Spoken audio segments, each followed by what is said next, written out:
Why do you believe what you believe? Because at some point in your life, you trusted the information that somebody was giving you. And that someone you trusted told you that a car was a car, a tree was a tree, a bird was a bird, the blue stuff above you is the sky. And that's the way that we began to determine what we believe to be a fact. Most of the things that we believe to be a fact in our lives are told to us through our stories or the news that we hear. So my question would be, if they were deceiving you with the stories they tell you, would you be able to recognize that? So we've all heard the term conspiracy theory. Personally, for me, I've never really had time to get into any of that because, frankly, I'm working all the time and I don't have the time to look into Bigfoot or aliens or flat Earth or 9/11 conspiracy or the JFK assassination. It's just, it's not anything that I really have any backstory on. But the one thing that I do have a lot of backstory on, the one thing I do know a lot about is Hollywood. When you think about the entertainment industry, what comes to mind? Movies, TV, music, right? Let's talk about this entertainment. I've been observing you. What if this entertainment was more than just entertainment? Now in complete control! When you're driving home from work, what are you listening to? When you come home after a long day and turn on the TV, what do you see? The U.S. are bracing. Saying that they're one. Think about all the content you've seen throughout your whole life. A lot of it has actually made us who we are today. So you don't know what's really going on. Have you ever stopped for just a second, though, and questioned the content? Good morning, Vietnam! The only thing we consume more than content is air. But we actually think about the quality of the air we breathe. Maybe it's time to take a closer look at our content. And fear.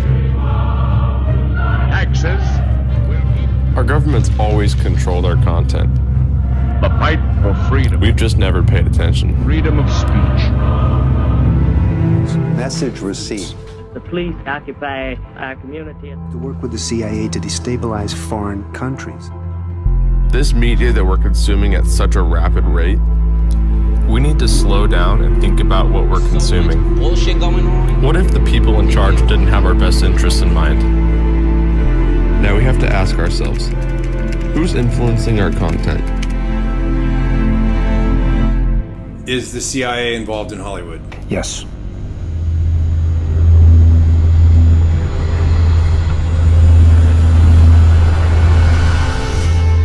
Guys, come ahead. I'm rolling. Go. That's good right there. It's picking up speed. Go, go, go. Go, go, go. Go, go, go.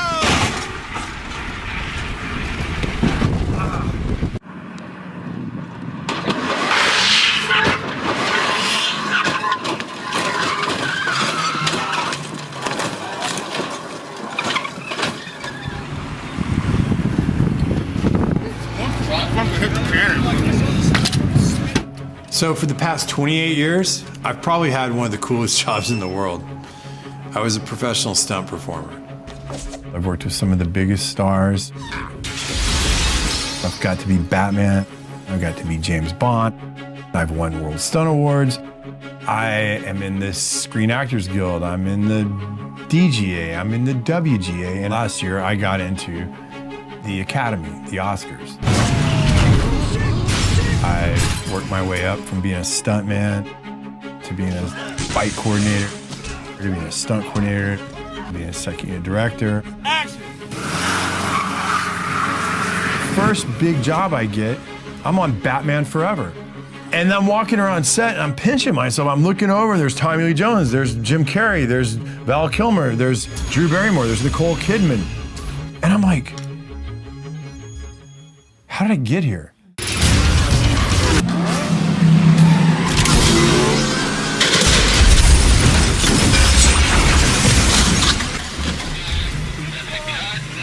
really say, I'm gonna go be a stuntman. I wanted to go make movies. But being a stuntman was the easiest way for me to get into the business.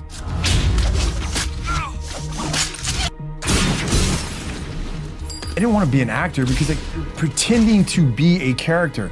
Well, being a stuntman, I was that character. I was the guy behind the illusion, creating it for the guy who's on the screen. I jumped out of that helicopter. I was in that fireball. I did whatever was being asked of the job.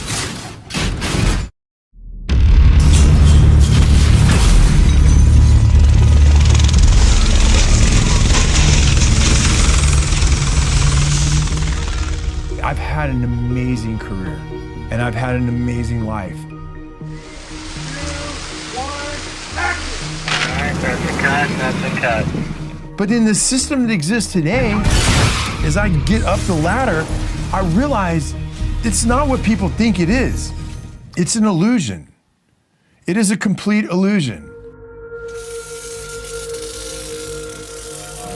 We're gonna put our pick and our turning ship and our In 2014, I was working on a television show up in Portland, and I had a catastrophic injury.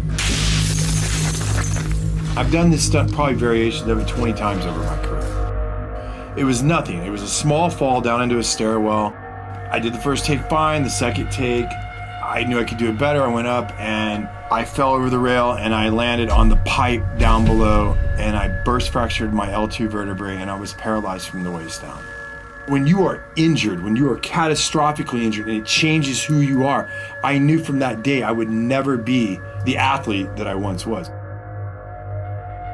And I always told people as a stuntman, the worst possible injury you can get is a lower back injury. You can break your legs, your arms, whatever, but if you injure your lower back or your hips, your pelvic region, you're done. There was 2 years that I didn't think I would ever live without pain. One of the issues I was dealing with at that time was I had lost the feeling, and I still have numbness in my thighs and on this half of my pelvic region. I was going to physical therapy and the lady looks at me and she goes, "This isn't really helping you. You're way more advanced than this stuff." And I go, "Yeah, I do this every morning." She goes, "Well, what's the real issue?" I said, "The real issue is my pelvic region." And so she said, "Okay, well, there's a woman who works here and she is a pelvic floor therapist." So how I met Mike, I met him, his spine was broken and he had partial paralyzation of his pelvic floor area. We help people when they have problems with the most important functions in your life, bowel, bladder, and sexual function. So one day we're in the middle of therapy and she stops me and she says, "Mike, I feel like you have really dark spirits over you. Can I pray for you?" And I was like, "Pray for me?" I'm like, "Yeah, sure, pray for me. I don't really believe in that stuff anymore, but yeah, go ahead, pray for me." So she prays for me. And I was kind of thinking while she's doing it, okay, this is weird, but okay, whatever. So for the next 2 or 3 months, I would go, and then every now and then she would stop me and she'd say, "Hey, can I pray over you?" I was kind of a little bit disgusted with his personality because he was all about himself and money, and I think the Lord had a lot of work to do in terms of humility with him. He made it very clear that he thought I was crazy, but he let me. After she stopped one day, and I said, "You are either 100% batshit crazy, or you think all this is real in the spirit world." And she looked at me and she said, "Michael, I am one of the only pelvic floor therapists in Southern California at the time. And when these satanic people and these evil people do their rituals to little girls and women and boys, who do you think puts them back together? I do. It's completely real, and you need to look into it." My awakening, it didn't happen at church the way that some people find God. I just pretty much had given up my faith, and I'd given up where I was at, and I was just kind of at the point where I was like, okay, well, I'm gonna have the best time I can here, and when I die, that's it. I still wasn't sure if it wasn't 100% crazy or not, but I was reading these articles and looking at these things, and I was like, I've seen things at parties. I've seen artwork. I've seen statues. I've seen things in some people's houses that just seem to be mimicking occult stuff I'm reading about. So I was like, maybe there is something to this. I'm just going to say this. I didn't find God because I went to church. I found God because I realized that the Luciferian and the other side, the occult world, was real, and that I had been fooled for all these years, and I then got really scared. I got really scared because this was the first time in my life that I was having to question my own reality. Physically, I was crushed. I wasn't going to be who I was. And spiritually, I mean, if I'm being honest, I didn't know anything about being a Christian. I mean, really. And then professionally, everything that I knew about my career, I was starting to look at in a different way. I was starting to question my career in Hollywood from a different perspective. So I got off of social media and I made an anonymous account. I started reading blogs, looking at articles. I started reading books. I started watching videos online. I just started searching for the truth, and I was finding accounts that were searching for the truth themselves. They weren't mainstream accounts. These were accounts online that I felt like were like me. They were just looking for what the truth was. I didn't believe I was getting the truth from CNN, MSNBC, Fox. I didn't believe any of them. I just wanted to read it, absorb it, and digest it, and trust what my gut told me I was reading. As I did my research, I began to understand there's a very small group of people that influence all the companies that we watch. So they used to call them the Big Six. But Disney just bought Fox, and Disney controls Marvel, and Disney owns Lucas Studios. So look at that giant audience right here. Say a small group of people control the narratives and the content that we all see on all the channels. It makes you feel like, oh, I have lots of choices, but you don't. Who's telling them what to put on those channels? Where does that lead? Tonight, the FBI is on the case, and they are warning big companies in America to protect their data after a big Hollywood studio got hit by hackers and several blockbuster movies ended up online. This is the first time the United States has accused a foreign government of a cyber attack against an American corporation. And this interested me because I worked over at Sony quite a bit during my career, and I actually had to get LifeLock during the Sony hack, so I was curious. I was like, what was this really about? Well, the narrative put out in the public was Seth Rogen and James Franco made a movie about North Korea.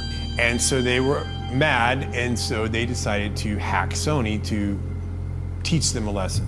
That was a public narrative that went out, and that's what I was like, well, that makes sense. You know, I know Seth and I know James, and they're definitely pushed the envelope of comedy, and their sense of humor is definitely their own. And I thought to myself, okay, that makes sense. And now private emails are going public. It's a public relations disaster. But what I found really interesting as I examined the WikiLeaks documents was it showed that the heads of one of our biggest movie studios in America was in direct communication with very important people in our government. It didn't surprise me. I was like, okay, well, either they're friends or there's something more to it. So I never really thought about the government influencing our content or our stories. Could they be influencing our story and our content? Like, these were real questions that I never had asked myself. I just did the jobs. I went to work, I did my job, I did whatever was asked, and I went home. Never thought about this stuff.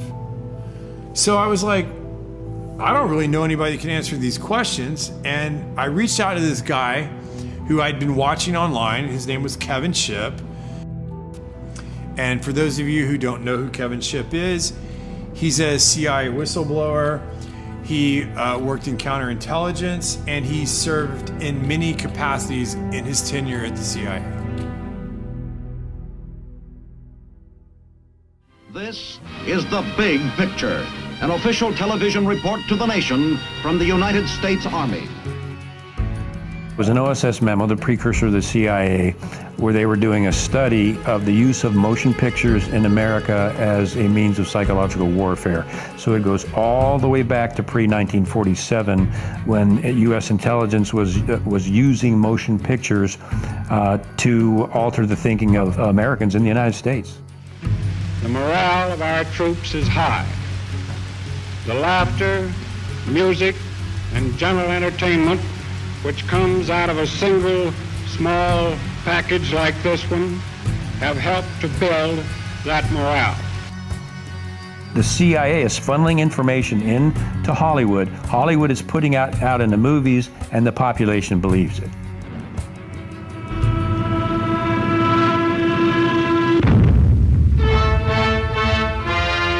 Taxes to bury the Axis.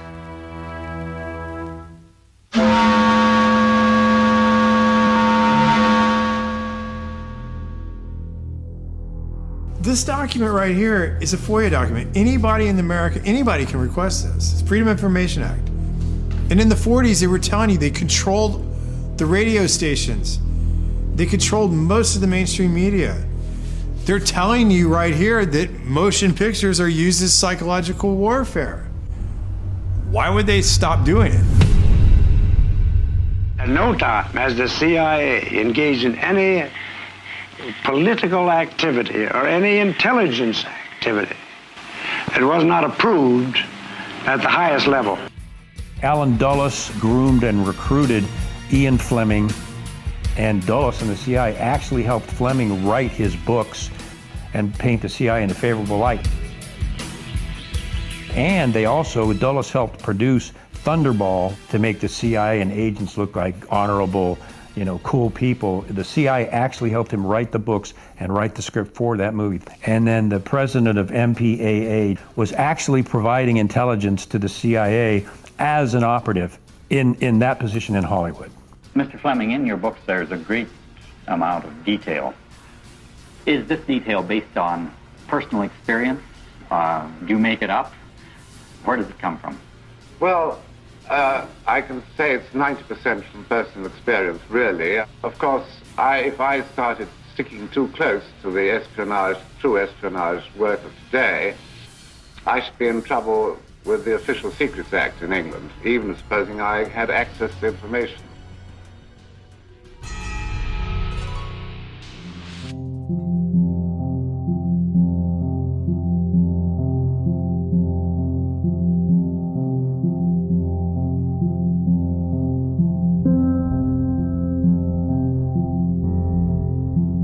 There's no question about the fact that Mockingbird is real. It started out paying journalists in major media, Pulitzer Prize-winning journalists, to print fake stories that the CIA wanted in the press and fake interviews. And this was revealed in the Church Committee. Do you have any people being paid by the CIA who are contributing to a major circulation American journal? We do have people who submit pieces to American journals. And of course, then the CIA destroyed the rest of the files, which is what they do. George H.W. Bush came out and finally made the statement about Mockingbird. Well, we're going to officially stop the Mockingbird program. The CIA will no longer pay journalists to write stories.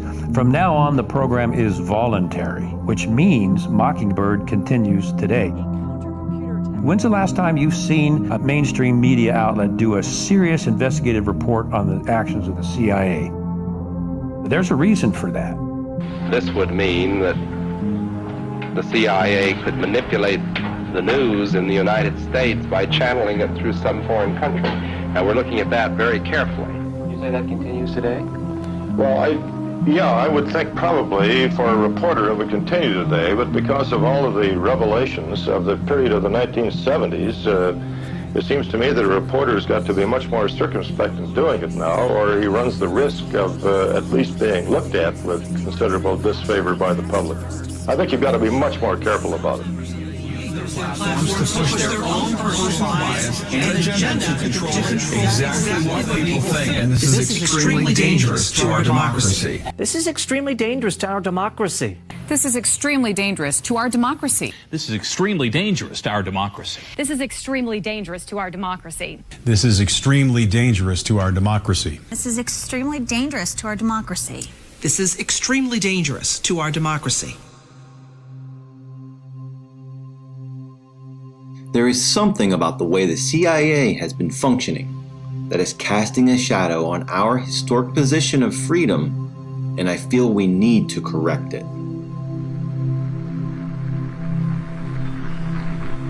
Senator Moynihan proposed a bill to dismantle the CIA. Thank you, Mr. President. Introduced it twice. The second time was 1995. Ironically, 1 year later in 1996, the CIA established the Entertainment Liaison Office, which was specifically penetrated into Hollywood, and Chase Brandon was actually co-wrote scripts. For example, The Recruit. We're looking for high horsepower, high energy, very competitive people who are driven by patriotism and a sense of wanting to serve a greater cause. I am recruiting you. Would I have to kill anyone? Would you like to?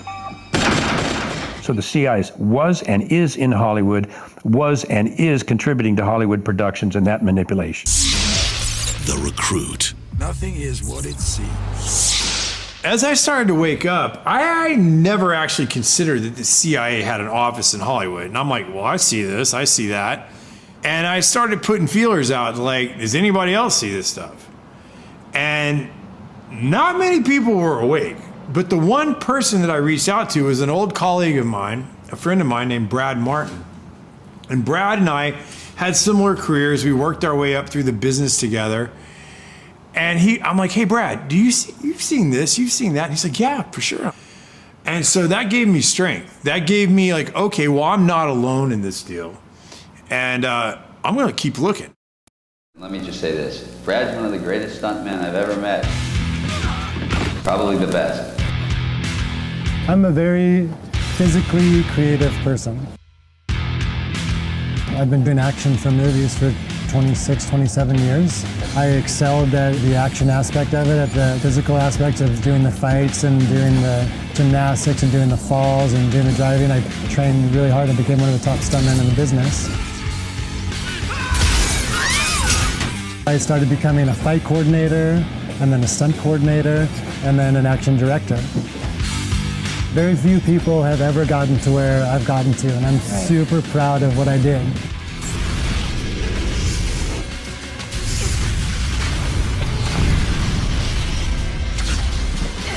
I mean, I had a very idealistic view of the movie business, and I've been disillusioned a few times. It feels very much like there's an agenda in every movie. I realized that it was more of a machine, and it was more of they just needed content to put out there for the masses. I stopped really watching TV. I stopped really watching movies. And one of the reasons why I stopped watching movies is I got into my research and what's going on in the world right now, and all the corruptness and all of the plot twists of reality. And I started realizing that reality is 20 times more interesting than Hollywood. I mean, I was a Hollywood buff. I loved all of those movies, but now they're meaningless because I know what's going on right now actually has purpose and has a meaning, and there are consequences. And once this story is told on what's happening in the world right now, and all of the powers that be battling each other, it will be the greatest story ever told.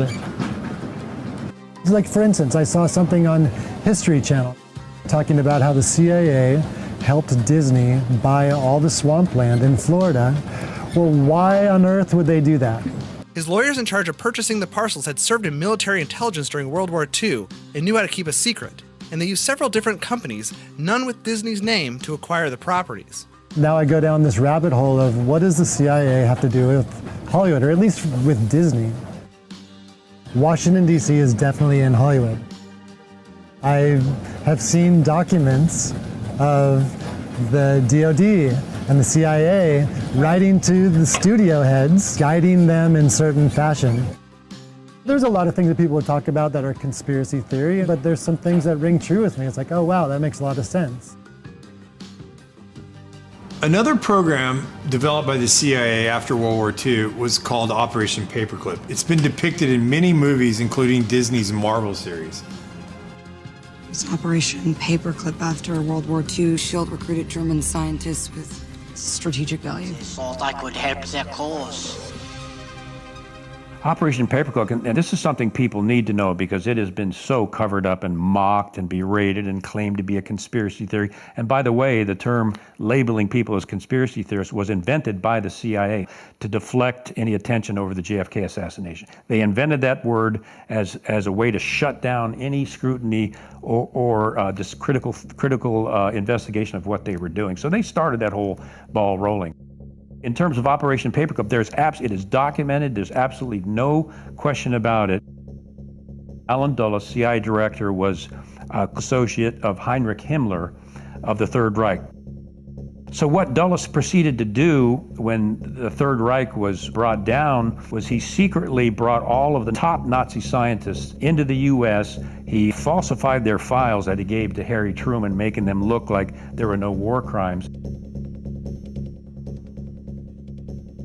They brought these Nazi scientists into the CIA to work for the CIA, and that includes the human experiments they conducted on Jewish men, women, and children, and the psychological studies that these Nazi scientists had done. The CIA was using their expertise for these programs through Operation Paperclip, and this was Nazi, much of it occult beliefs that the CIA adopted and actually put these people on their payroll. One of the programs that came out of Operation Paperclip was MKUltra. Now, MKUltra was a very complex program that dealt with human experiments and mind manipulation. As this 1952 CIA memo says, the aim is controlling an individual to the point where he will do our bidding against his will, and even against such fundamental laws of nature as self-preservation. In the Church Committee, MKUltra came out as an actual program of mind control using mental, physical, and sexual abuse and psychotropic drugs.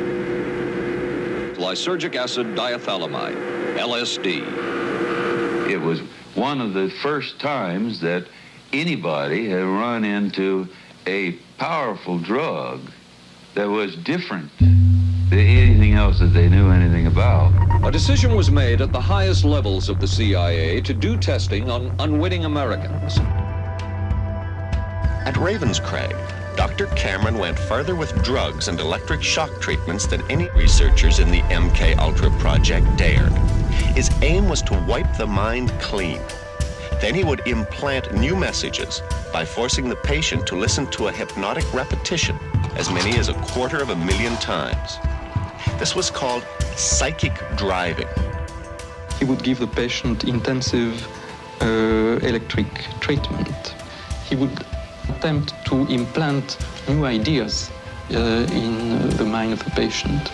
Now, to a layman, it would appear that Dr. Cameron was trying to take the slate and wipe it clean, the slate being the mind. In other words, brainwashing. Exactly, that's a very good comparison. Brainwashing. Yes, to life.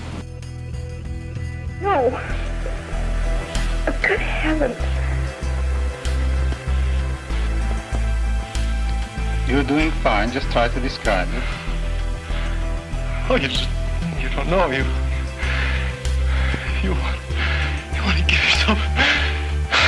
to give yourself, surgery. How do you feel inside? Inside? I'm living inside. Nobody explained it to me. Nobody ever asked me if I was willing to do it or anything. They put me on sleep treatment. And they kept you asleep for 23 days. And while I was asleep, they were shocking the heck out of me with electric shocks and playing tapes. Why are you initiating responsibility?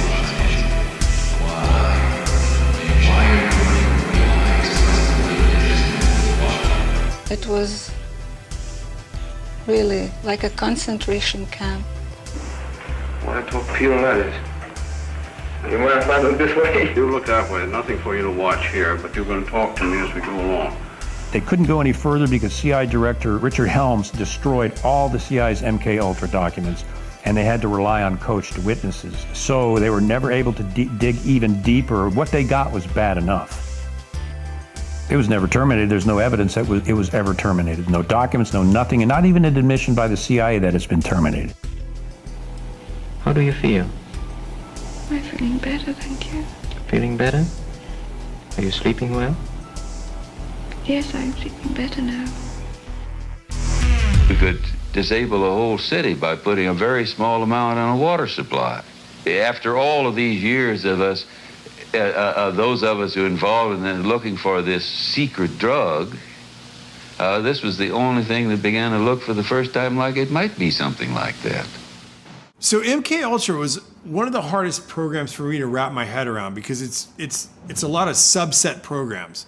And I was really surprised that Brad Martin knew about MK Ultra. People think that research people are crazy for talking about MK Ultra, mind control. Even if they acknowledge that that existed, they go, oh, well, that ended in the 70s.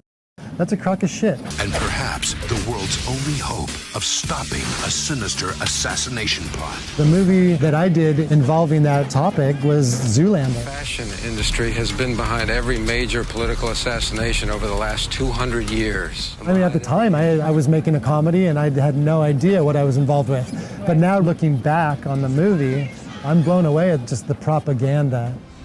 Doesn't anyone notice this? I feel like I'm taking crazy pills!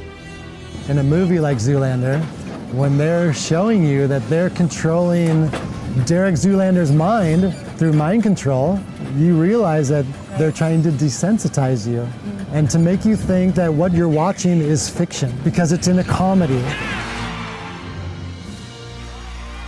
It's like a mass MK Ultra now. Their purpose is to capture the minds of the people and feed them false history. The CIA is funneling information into Hollywood. Hollywood is putting out in the movies, and the population believes it. All right, so look, here's the deal. They have been desensitizing us since we were born, and I'll give you some examples. Let's start with the big one. Let's start with words we hear all the time and never even think about. Let's start with the word entertainment. To entertain.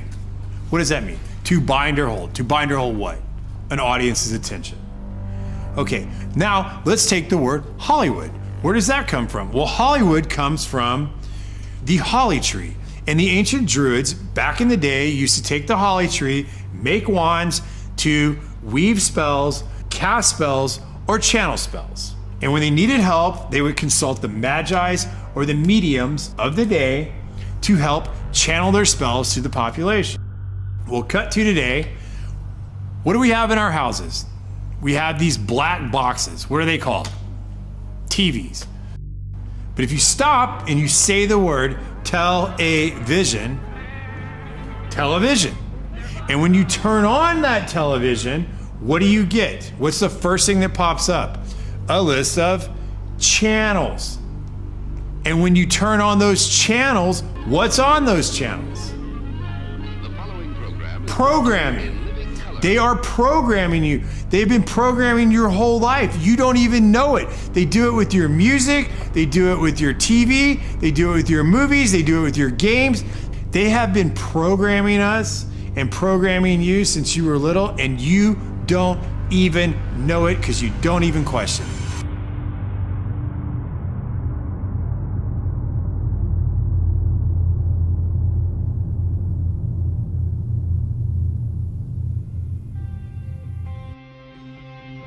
Starting in 1900, we entered a previously unimaginable time of modern technology. Advances that allowed the rulers of this world to construct and direct our stories in ways we previously never imagined. As a result, new techniques to control the population were realized.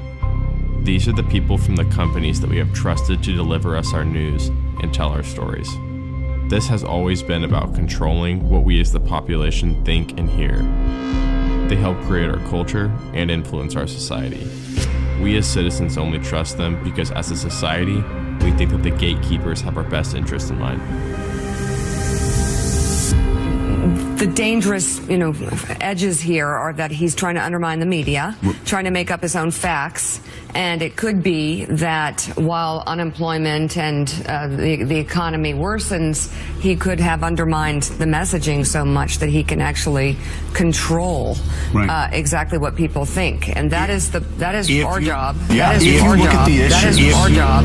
Our job. As I was researching, I found that most of the early communication companies were developed for shipping or aviation. And a lot of the men that started these companies were commissioned by the military during World War I and World War II. Many of these men worked for the Army and Navy intelligence services along with the OSS, which we know became the CIA. There were many examples of these men becoming the heads or founders of some of the biggest motion picture and media companies before and after their government or military service. I wanted to know how many of the media companies in today's world connected back to Washington. So I started looking. It was like a family tree. The connections between our government personnel and the media corporations was unbelievable. Google, Amazon, Netflix, Twitter, CNN, ABC. So what would happen if all these companies had the same political ideology or agenda? We as this population like to hear people confirm our confirmation biases. We like to hear people tell us that we're right. We don't like to be wrong. And we believe that the people on the media and the people that we're listening to have our best interests in mind. The problem is what if they don't? So if you stop and think about it, they can place any agenda on the population that they choose. I think that Hollywood is teaching bad morals to the youth of this country as well as adults. Desensitizing of violence to the masses. You can't deny that. My kids have seen so many people get killed in very violent ways. 3 times as much gun violence now. And the sex that's in PG-13 movies. Why? Every Disney movie, there's a major character, usually a parent, that gets killed. Trauma to the child. Why? It's so horrible. What a bad story. Why do you need to start a story with a parent dying? Always. It's so sad. Under MK Ultra, they experimented on children. We were even taught this in psychophysiology program that if you get to a child between ages 1 and 6 or 1 or 8, especially with sexual abuse or sexual trauma, you will split their personality and they will be imprinted the rest of their life. And many times that results in split personalities and dissociative behavior and other things. These occult topics are being introduced to our kids and most parents aren't even aware of it.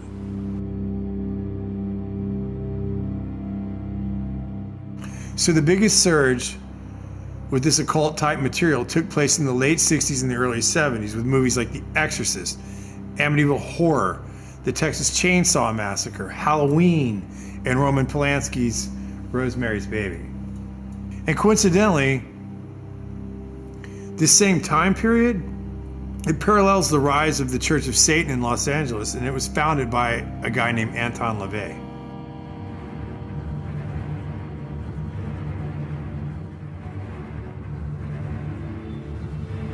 So it is done. When I was a police officer, we had cases of satanic cults right in Arlington, Virginia. Those have been around for decades. They're in the high schools, they're in the colleges, they're in the government, and they're in Hollywood. I got to meet people like Sammy Davis and that kind of shit. Sammy told me he worshiped the devil. Sammy was like, Satan is as powerful as God. And I was like, what the fuck are you talking about? He says, why do you think there's so much anger in the world and killing and murder and Satan? And he saw my reaction to it, then he kind of lightened up on it. And he was like, the downtown is dark, and it's the candles on the table and Sammy's face over the candle. Satan is as powerful as God.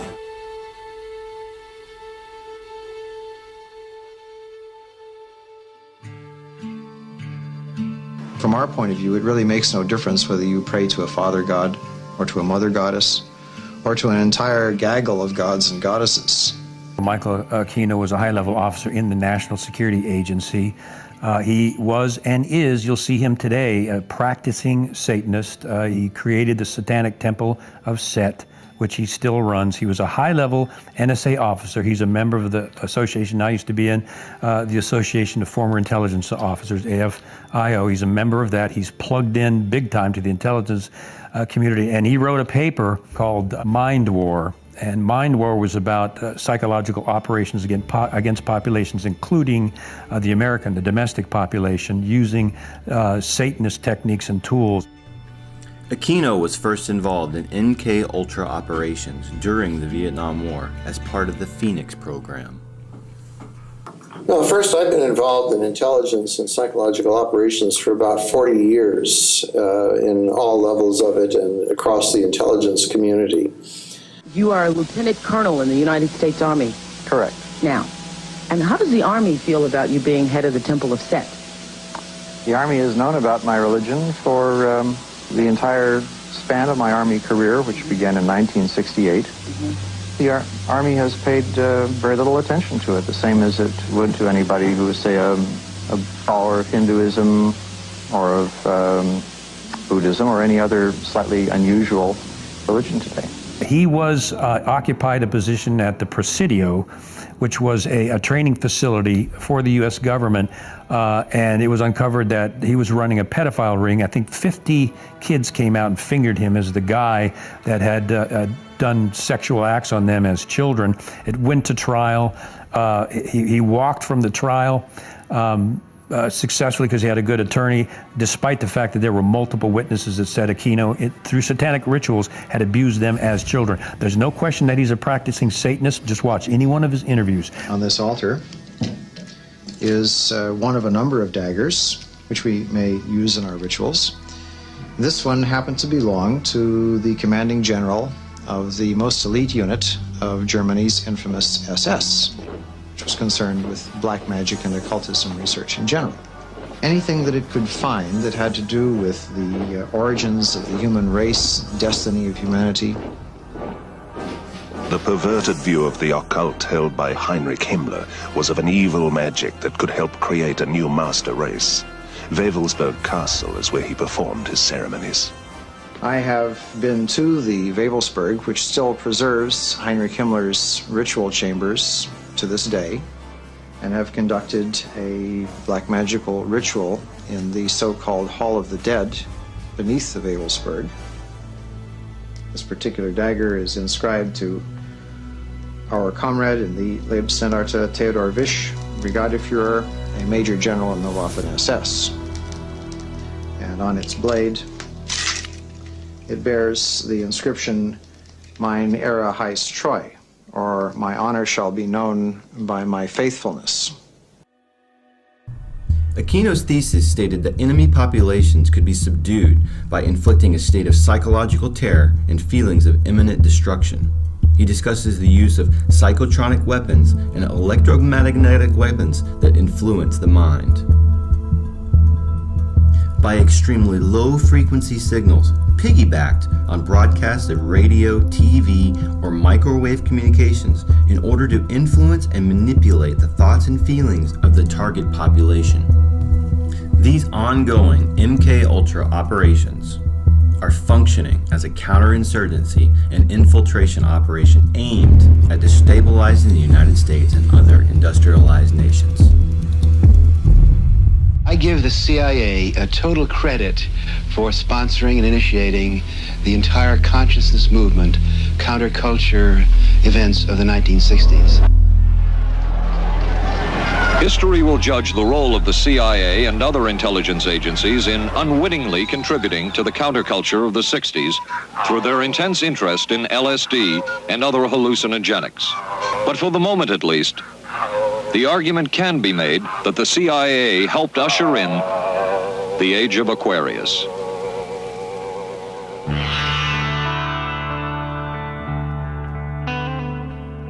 Laurel Canyon was the epitome of the summer of love. I mean, we saw the possibility of the way we could live. It's odd because in Laurel Canyon, so many of the soon-to-be stars there, their parents were in either the military-industrial complex or intelligence or the Pentagon. In Frank Zappa's case, His dad was working at Edgewood Arsenal, where they were doing biochem studies, psychotropic, and exposing U.S. troops to VX nerve gas and other things. The family kept gas masks in their house. He grew up with that in case there was an accident. And Edgewood Arsenal was doing this very similar, related MK Ultra projects on U.S. troops. The Gulf of Tonkin is another prime example. The commander of the Gulf Fleet in the Gulf of Tonkin, his son was Jim Morrison. They claimed the USS Maddox was attacked by Vietnamese vessels. It was never attacked. As a matter of fact, they put ghost ships on the radar to make it look like they were Vietnamese ships. The Maddox was never attacked. It was an actual, literal false flag to enable the U.S. to declare war on Vietnam. So Jim Morrison's dad was involved in the false flag of the Gulf of Tonkin. After talking to Kevin, I started looking into Laurel Canyon. I drove down Laurel Canyon to Hollywood almost daily when I first moved out there. And I never knew that there was an old Air Force base called Lookout Mountain U.S. Air Force Base at the top of Laurel Canyon. And what's funny is, if you do the history of it, it's owned today by a guy named Jared Leto. Another tactic developed out of the MK Ultra project was the use of compromise and control via honeypots. The decision was made to do testing on unwitting victims. It was decided they should be on the fringes of society because they were most vulnerable. We did quite a study of prostitutes and their behavior. How do you take a woman who is willing to use her body to get money out of a guy to get him to talk about things which are much more important, like state secrets? We learned a lot about human nature in the bedroom. We started to pick up knowledge that could be used in operations. There would be victims in all of this. As one agency memo says, we have no answer to the moral question. That's one of the CIA's favorite tactic, are honeypots. And I work with CIA psychologists, and they're dirty. I always felt that every house should have its own secret panel. Mm-hmm. Oh, I see. You lift this up. Mm-hmm. This is a trap door. Opens up and looks into the cave, or what time is called the Wu Grotto. Oh, boy. They're running blackmail operations where they're getting very well-known government and private industry elite people in compromising positions at the Playboy Mansion, on Epstein's plane, on Orgy Island, and they're photographing them. And after that, it's like Congressman so-and-so or CEO so-and-so. I wouldn't bring that up if I was you, because we got photographs of you with a 14-year-old girl on Epstein's plane, for example. And you talk about shutting somebody up permanently, that's how they do it. What happens in the grotto stays in the grotto. Okay. Look, it's pretty simple if you think about it. To control the population, you have to control the people messaging the population. Some of these stars have 20, 30 million followers. That's more followers than CNN, Fox, ABC, NBC. These people have to be controlled. They can't just go off a message and start saying whatever they want to say. They have to be somewhat reined in. They have to be controlled, or they do not get the platform to have the voice that they have. Forget the politicians. The politicians are put there to give you the idea that you have freedom of choice. You don't. You have no choice. You have owners. They own you. They own everything. They own all the important land. They own and control the corporations. They've long since bought and paid for the Senate, the Congress, the state houses, the city halls. They got the judges in their back pockets. And they own all the big media companies, so they control just about all of the news and information you get to hear. They got you by the balls. It's a big club, and you ain't in it. You and I are not in the big club. By the way, it's the same big club they used to beat you over the head with all day long, when they tell you what to believe. All day long, beating you over the head in their media, telling you what to believe, what to think, and what to buy. The table is tilted, folks. The game is rigged. And nobody seems to notice. Nobody seems to care. Good, honest, hard-working people, white collar, blue collar, doesn't matter what color shirt you have on. Good, honest, hard-working people continue. These are people of modest means. Continue to elect these rich cocksuckers who don't give a fuck about them. They don't care about you at all, at all, at all. Man, You know? And nobody seems to notice, nobody seems to care. That's what the owners count on, the fact that Americans will probably remain willfully ignorant because the owners of this country know the truth. It's called the American dream because you have to be asleep to believe it. If you stop for a second and you just look at the bigger picture and you check out for a minute and you kind of compare the ancient times to today, well, back then they had like what, demigods and gods. They were like Achilles, Hercules, Apollo, Mercury. All these were demigods. And that's who the people in those days looked up to. Well, today we have all these people like Jay-Z, Rihanna, Beyonce, Lady Gaga, Katy Perry. In film, we have Brad Pitt, Will Smith. We have all these big stars. And the way they prop them up and they put them up on stage is like they're gods or demigods. In this room are some of the most important TV and film executives in the world, people from every background, but they all have one thing in common. They're all terrified of Ronan Farrow. He's coming for you. He's coming for you. Look, talking of all you perverts, it was a big year. It was a big year for paedophile movies. Surviving R. Kelly, Leaving Neverland, Two Popes. Shut up. Shut up. I don't care. I don't care. Most people don't want to cross the psychological line that this stuff is going on. And we all have a mental defense mechanism. It's like finally admitting there's an elite pedophile ring. I mean, most people just don't want to go there. And the same is here. Psychologically, you lose your safety, your security, and whatever innocence you have when you realize that this stuff is really going on. And it's a chore to cross over that barrier and realize, oh my gosh, this stuff is really happening. And that's why it takes critical thinking. The people have got to look at this stuff critically and see what they're being fed so they can cross that psychological line that they just refuse to see it when it's right in front of them. When Kevin said there's an elite pedophile ring, well, I'm thinking to myself, this is a hard thing for me to come to terms with. Now, it made me start thinking about conversations and things I'd heard, but I'd never saw it. It's not out in the open. And to me, I was like, no one could do that. Because, I mean, if I saw someone hurting a kid, I would kill them. I mean, I would literally kill them. I would never allow someone to hurt a child in front of me. Things Kevin was saying were things that were hard for me to cross the barrier. I did not want to believe it. I didn't want to go there. But as I went down this journey, I forced myself to go consider, what if this is real? And the only person that was talking about this stuff was a girl named Liz Crokin. And the media had declared her completely out of her mind. But as I started researching some of the things she was reporting on, I was like, there's truth to what she's saying. So I want to talk to her.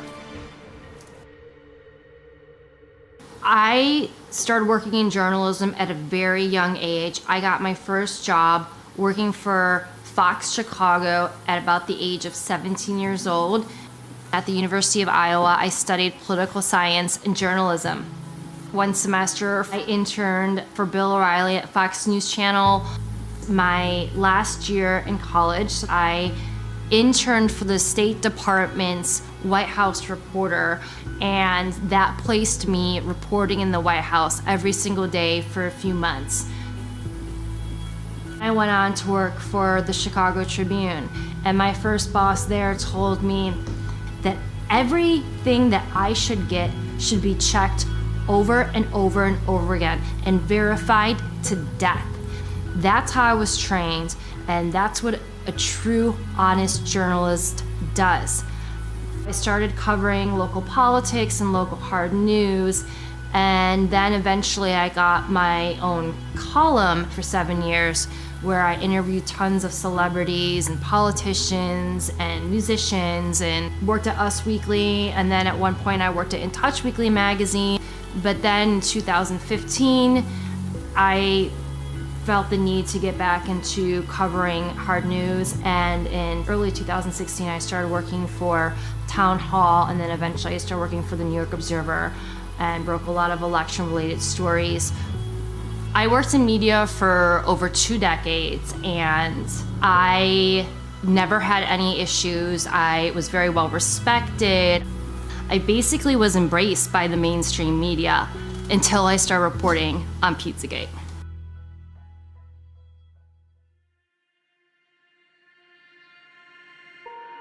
Now, when Pizzagate came out, the media tried to turn Pizzagate into something that wasn't. Surprises of the presidential campaign was the explosion of fake news on the internet. 28-year-old Edgar Welch was arrested in Washington Sunday afternoon outside Comet Ping Pong, a popular family pizza parlor. D.C. police say Welch fired at least one round into the restaurant floor with an AR-15 rifle like this one on his Facebook page. No one was injured. Someone on Twitter, whose name remains unverified but has several thousand followers, posted that new emails found on Anthony Weiner's computer confirmed that Hillary Clinton was involved in a pedophilia ring. The rumor spread, inspiring some newfound internet sleuths to start digging around in John Podesta's hacked emails, searching for proof and location of the so-called sex ring.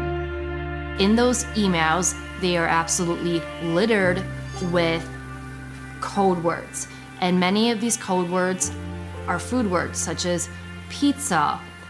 Somebody said to me, "Hey Dave, search for pizza in Podesta's emails. And once you go down that rabbit hole, you never really emerge the same person." It was obvious from the get-go that these words were code words for something else because the context that they were used in did not make sense. To be clear, not one single email in the Podesta emails discusses child sex trafficking or pedophilia. That is a fact. But there are dozens of what seem to be strangely worded emails dealing with pizza and handkerchiefs. Investigators say that those words in the emails about pizza and the talk of handkerchiefs is code language used by pedophiles. There is some kind of code language. They're just not talking about pizza, folks. Who phrases that? Who blocks out an hour of time to eat a slice of pizza? You can get a service for a half an hour, you can get a massage for a half an hour, but you can't get food for a half an hour. It just absolutely makes no sense. There's other ones like, the realtor found a handkerchief. I think it has a map that seems pizza related. And another one is, Obama spent $65,000 flying in pizza and hot dogs from Chicago. Are we using the same channels? Pizza is a well-known pedophile code word that actually has been used by law enforcement to arrest online sexual predators of children.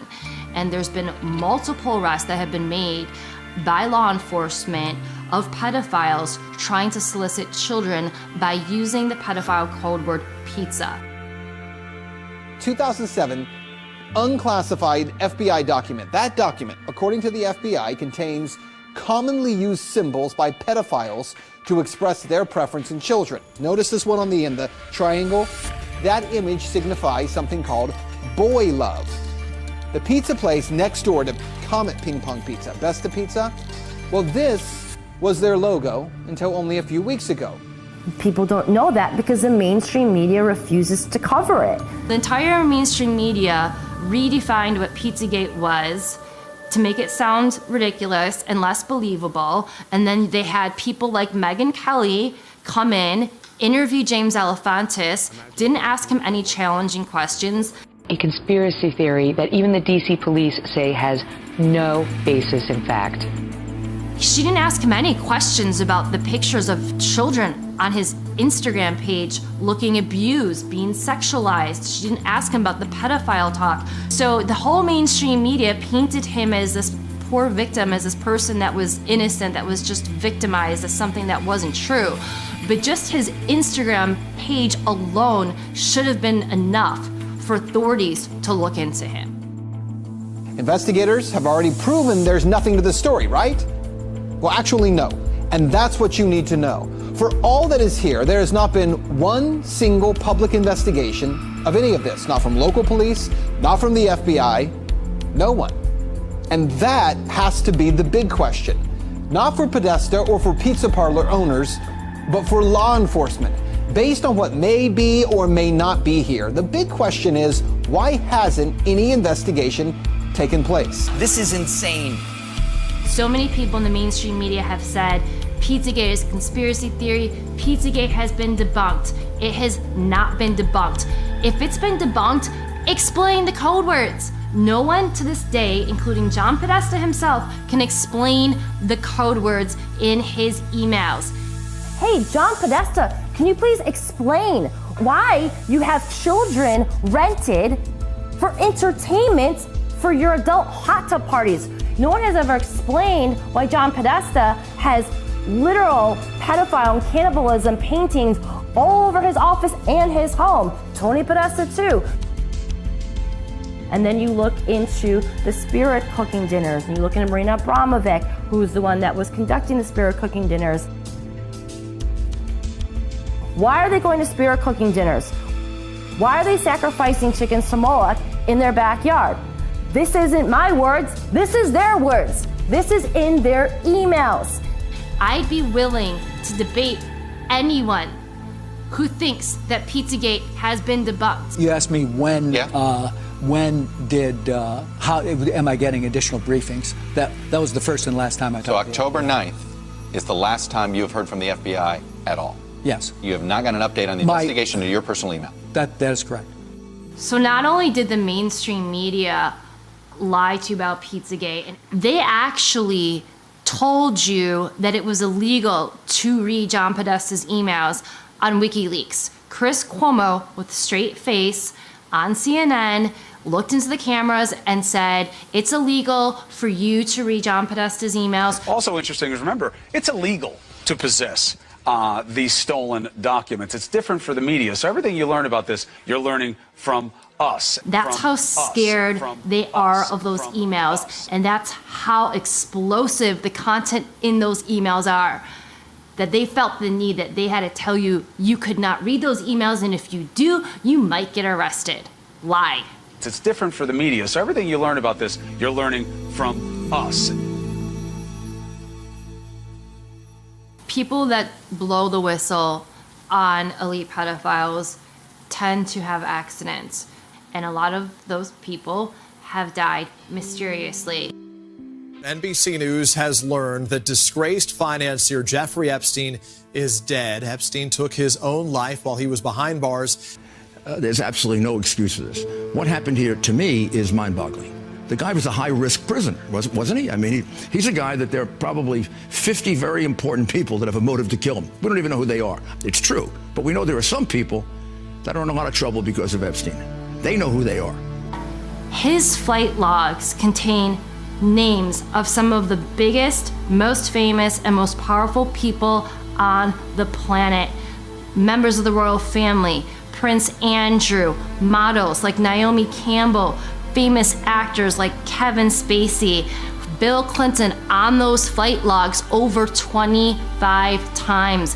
Hillary Clinton, she's also been to the islands. So the bigger question is, how many people that went on his private jet, that went to his private island, that went to his massive ranch in New Mexico were also involved in the rape, torture, and trafficking of children? It hides in plain sight. Epstein was hiding in plain sight. We all knew about him. We all knew what he was doing. But we had no one that was, legal aspect that would go after him. They were afraid of him. For whatever reason, they were afraid of him. And the amazing thing about Cindy McCain is that her husband was a senator. She was on a board with the governor of Texas. She knew about Jeffrey Epstein. She did nothing. And her organization, the role of her organization is supposed to be to stop people like Jeffrey Epstein. They all knew. They did nothing about it. When Ricky Gervais said at the Golden Globes, you're all friends with Jeffrey Epstein, he wasn't lying. So in the end, he obviously didn't kill himself, just like Jeffrey Epstein. Shut up. I know he's your friend, but I don't care. You had to make your own way here in your own plane, didn't you? Right. But and how many of those elites have been to his islands? Not only is the mainstream media complicit, I would argue that they're accessories in the crimes against children. She told me everything. She had pictures, she had everything. She was in hiding for 12 years. We convinced her to come out. We convinced her to talk to us. It was unbelievable what we had. Clinton, we had everything. I tried for 3 years to get it on. to no avail, and now it's all coming out, and it's like these new revelations, and I freaking had all of it. I'm so pissed right now. Like, every day I get more and more pissed because I'm just like, oh my God, what we had was unreal. Brad Edwards, the attorney, 3 years ago, saying there will come a day where we will realize Jeffrey Epstein was the most prolific pedophile this country has ever known. And I had it all 3 years ago.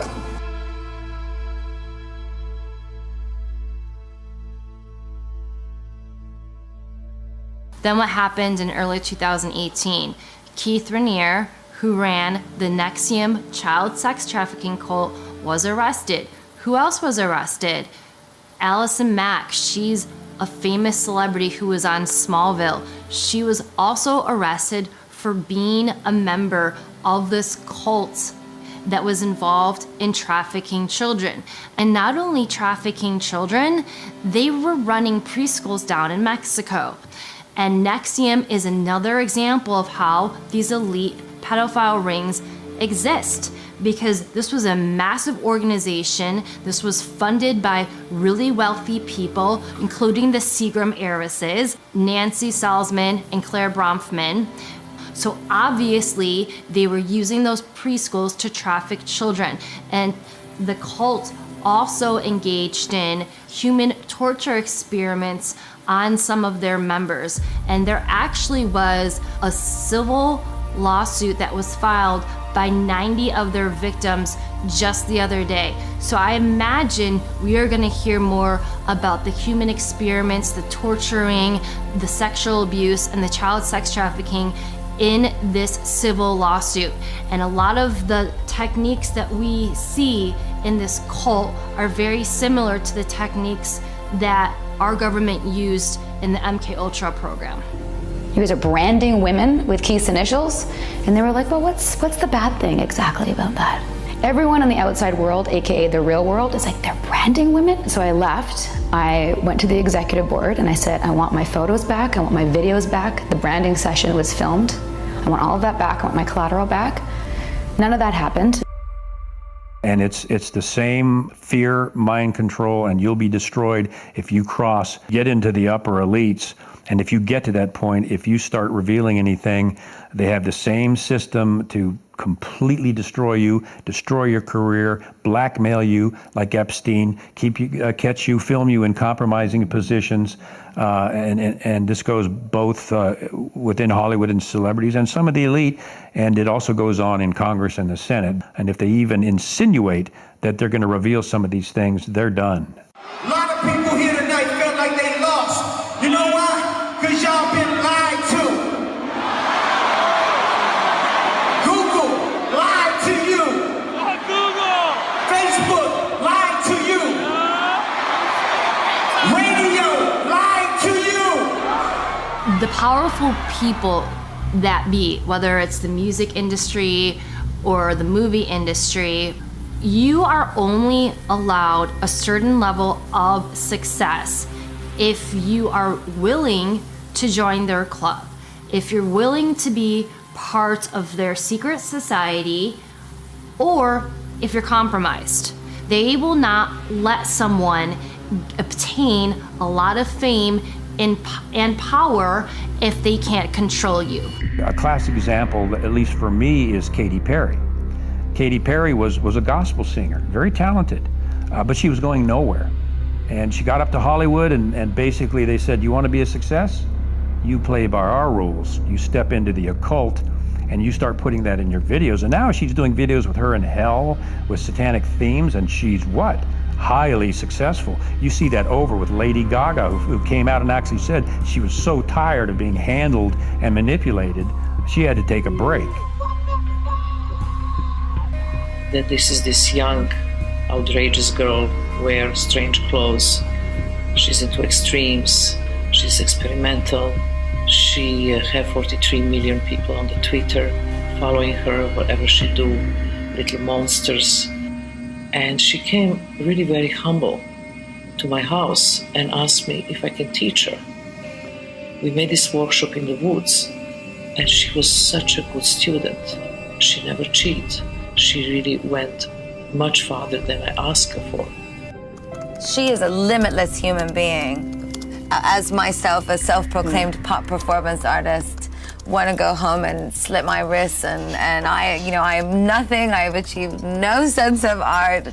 She is so boundless. Čuli za performance zbog Lady Gaga, odjednom su počeli da se interesuju za moj rad, tako da je prešla sam iz te, mislim, normalne kulture u mas kulturu, što je... Marina Abramovic, of course, is in the Podesta emails, and she's the one that conducts the spirit cooking dinners.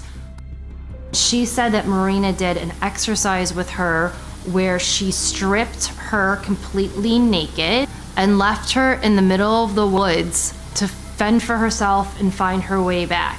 Those are the kinds of things that people who are behind the MK Ultra programs do to children that they're mind controlling. We know Marina Abramovic is a Satanist. You Google Marina Abramovic's name in spirit cooking and you will find hundreds of pictures of Marina Abramovic's events where they will have, for example, a cake that looks like a human being and they'll depict human cannibalism. And they claim they're not engaging in cannibalism. And you will find A-list actors and famous politicians and other very famous and successful, powerful business people at her events. They literally have food that look like human beings on dinner tables. He's Italian and Greek, I mean, you know. And a very good cook. And a very good cook. And I'm sure there's something very nefarious about that risotto recipe. So, after I started researching the cult, I learned that Satanists believe that they have to reveal who they are in some way, shape, or form. So that is why we see a lot of these occult members in Hollywood constantly flaunting symbolism. We see the pyramid, the Illuminati pyramid a lot. We see the evil one eye constantly. It's always on the cover of magazines. We see these are supposed to be the 666 devil symbols. We constantly see those symbols. We also see pedophile symbols, the swirl or the triangle within a triangle. I guarantee this wasn't his purse. And we also see a lot of these members of the cult go on their social media and they talk about raping children. They talk about worshiping Satan. And people write it off as a joke, but they're not joking. I don't care if you're a major comedian. You can't tell me that's funny because there is no joke about raping children that's funny. You don't know what that is. I have no idea. You don't know. Jimmy Fallon doesn't know. David Letterman doesn't know. We don't know. All the comics and show business don't know what this is. Takes guts to put out a film that does this because no one's done it up until now. But when that's done and people see these facts and they say, my gosh, I didn't know that. I didn't know that about the Gulf of Tonkin. I didn't know that about the Vietnam War. My gosh. And they go in, they check it out, and it's all true. And now they're seeing the dots. And a good film will teach them how to practice critical thinking, to analyze what you're watching. If we can get people to analyze what they're watching, we've crossed a huge hurdle. Because once they start analyzing it, they're going to see the dots, and typically the dots will connect themselves. Liz Crokin put herself so far out in front that she was mocked. She was laughed at. She was called crazy. Well, let me ask you a question. For all those people that did that to Liz, does she seem so crazy now? When you put all of those facts together and you use critical thinking, you realize this stuff is real. There's not one smoking gun. There's many small smoking guns that you have to piece together, and you have to use critical thinking to understand this stuff is real.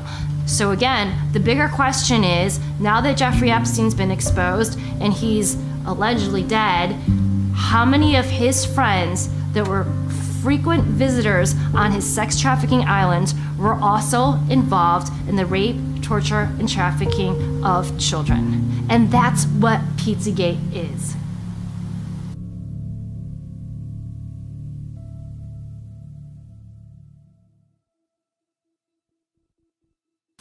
I guess what I'm asking you all to do is just disconnect for a second, stand back, look at the lyrics of your songs, look at the agendas of the movies, look at the messages of the media that you're absorbing. Because it's impossible to say that all of it's bad, like all of Hollywood's bad. That's not true. Like it's like saying all of the CIA is bad. There's a lot of good people that work in both industries that aren't bad people. But if the people that control the narratives and the agendas are not good people, and they have different agendas, they can put that on you and you won't even notice it unless you stand back and look at things objectively. I can't compromise anymore. For me, that's not what life's about. I want to send a good message to my kids, and I want them to know that at the end of the day, their dad did what was right. And their dad fought for the good things in life. If I could ever get the opportunity to make movies that send out good messages, and then people start realizing that they can be good and that they can jump on the bandwagon of good, that's the next phase. People start believing it. It's the same thing with desensitizing with the violence. People start believing that it's okay to kill somebody, or watching somebody die isn't a big deal. When people aren't helping other people in need on the streets, there's a problem in this world. But this could all be changed right now. The reason why I'm doing this documentary is because I want to be one of the first people to come out and say, hey, it doesn't have to be like this. We are good people. Humans are good, and we can make the world a better place.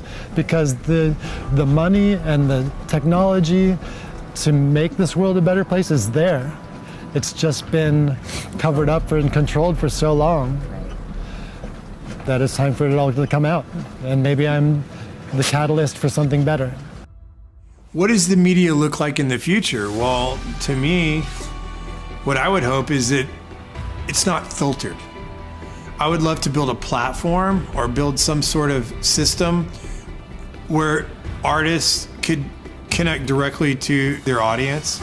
I want to make products and tell stories that bring humanity together, that bring compassion, that bring love, that bring forgiveness, that bring inspiration and courage back to the audience without having the influence of violence or gratuitous sex or gratuitous death or gratuitous horror. Because those are things and images that get stored in our psyche and our soul, and I don't think that's the way that this earth was intended to be.